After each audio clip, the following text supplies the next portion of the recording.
बालाजी विश्वनाथ के काल में मराठा शक्ति।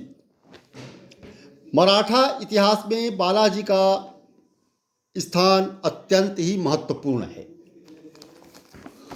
उनकी सबसे महत्वपूर्ण उपलब्धि थी मुगलों तथा मराठों के मध्य एक स्थायी समझौते की व्यवस्था, जिसमें दोनों पक्षों के अधिकारों तथा प्रभाव क्षेत्र की विधिवत व्यवस्था कर दी गई थी।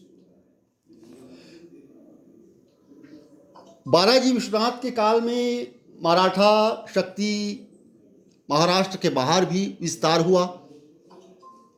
विस्तृत हुआ और उनका प्रसार लगभग समूचे उत्तर भारत और समूचे भारत में हो गया।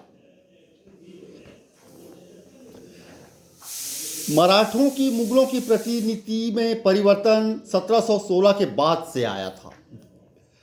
इस काल में मुगल सम्राट फर्रुखसियर और उनके वजीर उमरा वर्ग सभी मराठा शक्ति का उपयोग अपने पक्ष में करना चाहते थे। वे यथासंभव मराठों को अपने अनुकूल अपने पक्ष में लाने के लिए प्रयासरत थी। बालाजी ने अपने सूझबूझ से मुगल मराठों के बीच समझौता संपन्न कराया और यह समझौता मराठों के पक्ष में रहा। इस समझौते के द्वारा मराठों के प्रभाव प्रतिष्ठा में वृद्धि हुई, उनकी आंतरिक समस्याएं कम हुई और मराठों को मुगल साम्राज्य की उलझी हुई राजनीति में भाग लेने का अवसर प्राप्त हुआ। चौथ व सरदेशमुखी के अधिकारों को मान्यता मिलने के कारण मराठों की सैनिक गतिविधियों को कोई रोक टोक नहीं रही।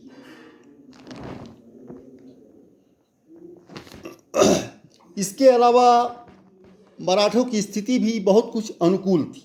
मुगल सम्राट कमजोर हो चुका था, वे अपने वजीरों की कठपुतली मात्र हो गए थे। इसके अलावा हुसैन बंधु जैसे कुछ उनके शक्तिशाली वजीर थे, वे मुगल सम्राट को गद्दी से उतारने और गद्दी पर बैठाने का काम भी करते थे। यह सब भी मराठों के पक्ष में रहा। राजपूताना की स्थिति भी मराठों के अनुकूल रही। वहाँ छोटे छोटे राज्य थे और उनके बीच आपसी फूट था, एकता का उनमें अभाव था। राजनीतिक दृष्टि से उनका कोई लक्ष्य नहीं रह गया था।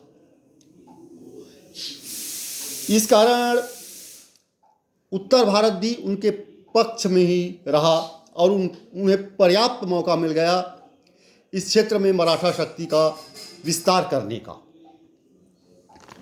मुगल उमरा वर्ग, अमीर वर्ग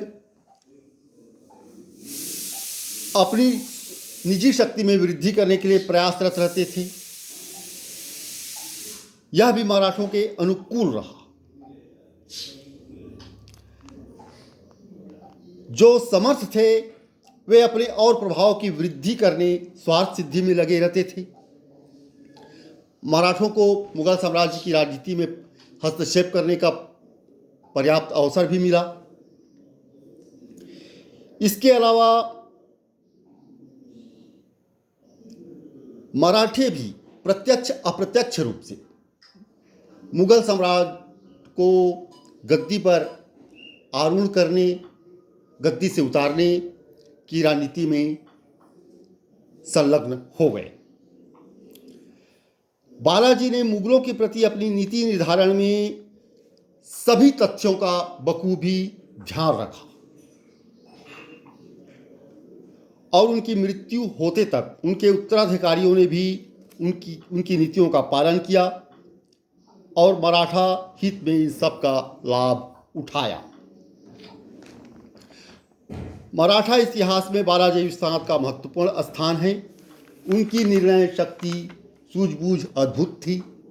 इसका लाभ भी मराठों को मिला। तत्कालीन उथल पुथल पूर्ण राजनीतिक स्थिति में मराठा राजनीति का संचालन